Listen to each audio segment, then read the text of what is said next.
મિત્રોને મારા સપ્રેમ નમસ્કાર। મિત્રો, આજે આ પવિત્ર જગ્યાની અંદર દાસારામ બાપાની જગ્યાની અંદર આપણે બધા બેઠા છીએ, ત્યારે આપણે એમને પણ યાદ કરવા જોઈએ। તો બોલો દાસારામ બાપાની।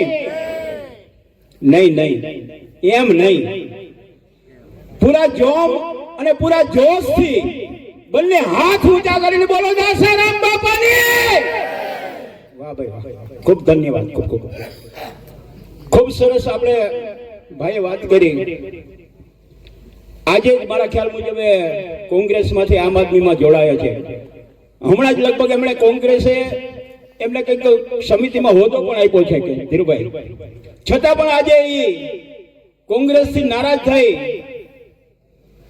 અને આમ આદમી પાર્ટીના સિદ્ધાંતો અને આમ આદમી પાર્ટીના વિચારો એના દિલમાં લાગી આવ્યા કે હવે જો આ ખેડૂતોને ભાજપની ચુંગાલમાંથી છોડાવવા હશે ને, તો ફક્ત એક એમના માટે આમ આદમી પાર્ટી અને એમના નેતાઓ છોડાવી શકશે। એટલા માટે આ યાત્રાનું નામ પણ આપ્યું છે કે પરિવર્તન લાવો અને કિસાન બચાવો। મિત્રો, આપણે કિસાનોને કોઈ પણ ભોગે બચાવવા છે, એ નેમ સાથે કિસાનો માટે સતત લડતા 2011 થી લડતા કિસાનો માટે લગભગ તો આપણે બધા એને ઓળખીએ છીએ, કેમ કે હમણાં જ આપણા ઘેર વિસ્તારની એમણે પદયાત્રા કરેલી,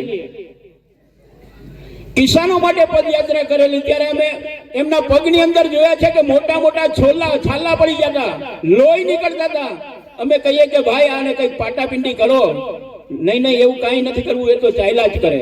મારા કિસાન ભાઈઓ માટે કઈ પણ થાય હું સહન કરવા તૈયાર છું, એ શબ્દો એના મોઢામાંથી નીકળતા હતા અને હજુ પણ એમ કહે છે।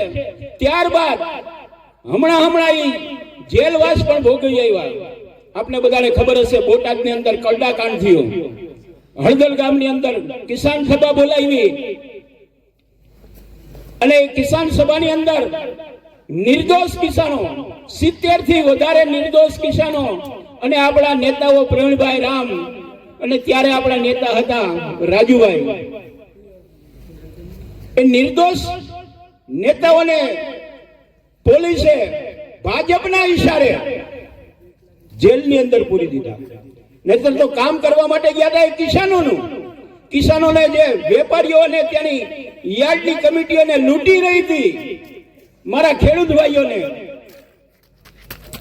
એ લૂંટમાંથી છોડાવવા માટે, એ લૂંટમાંથી કિસાનોને બચાવવા માટે આ પ્રવીણભાઈએ ભીડું ઝડપ્યું હતું અને અહીંથી ત્યાં કિસાનોની સભા એકત્રિત કરી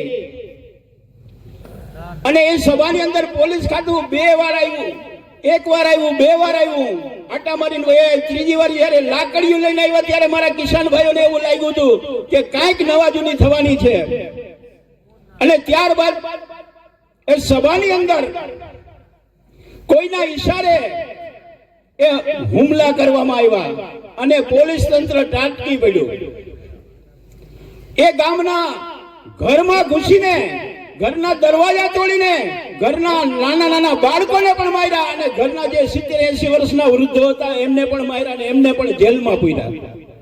આ સરકાર છે, એમનાથી જો આપણે છૂટવું હોય, એમનાથી છુટકારો મેળવવો હોય, તો હવે આપણી પાસે એક જ વિકલ્પ છે, એ વિકલ્પ છે આમ આદમી પાર્ટી। આમ આદમી પાર્ટી એક સિદ્ધાંતને વરેલી પાર્ટી છે।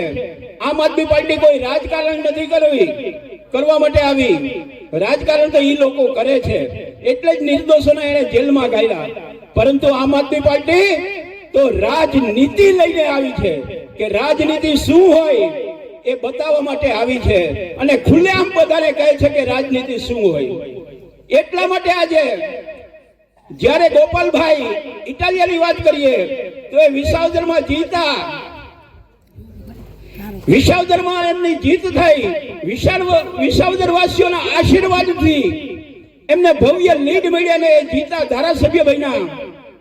ત્યાર પછી આમ આદમી પાર્ટી કૂદકે ને ભૂસકે વધી રહી છે ગુજરાતની અંદર, આખા ગુજરાતની અંદર, અને એમાં પણ સૌરાષ્ટ્રની તો શું વાત જ કરવી। રોજને માટે નવા ને નવા ચહેરાઓ, નવા ને નવા લોકો, કંઈક સારા વિચારધારા વાળા લોકો આમ આદમી પાર્ટીની અંદર જોડાઈ રહ્યા છે। ખૂબ સારી વાત છે. તો આવનારી ચૂંટણીમાં પણ મિત્રો 100% હું તો કહું છું કે ટૂંક સમયની અંદર જિલ્લા અને તાલુકા પંચાયતની ચૂંટણી આવે છે ને એમની અંદર જુનાગઢ જિલ્લા પંચાયત આમ આદમી પાર્ટીની બનશે. ઈશુદાનભાઈ ગેરંટી સાથે કહું છું. વિશેષ નહીં કહેતા, આપણે વક્તાઓને સાંભળવા છે એટલા માટે હું આપણા સૌરાષ્ટ્ર ઝોનના પ્રમુખ શ્રી રાજુભાઈ બોરખતરિયાને વિનંતી કરીશ કે આ સભામાં એ વક્તવ્ય આપશે. શ્રી રાજુભાઈ બોરખતરિયા.